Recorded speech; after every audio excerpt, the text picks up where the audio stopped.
Hello everyone, welcome back to this channel. In this video, I will show you the easy and clear steps on how to turn off notifications in Lockscreen on Trello application. So how to turn off notifications in Lockscreen on Trello application. Make sure you keep watching this video until the end. Let's get started right away. Firstly, open the Trello app on your Android device.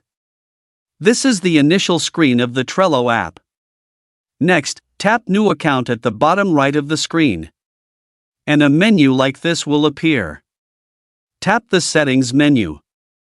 Tap Open System Settings. Tap Lockscreen. So that's it, tutorial how to turn off notifications in Lockscreen on Trello application. Thank you for watching. I hope this video was helpful. See you in the next video.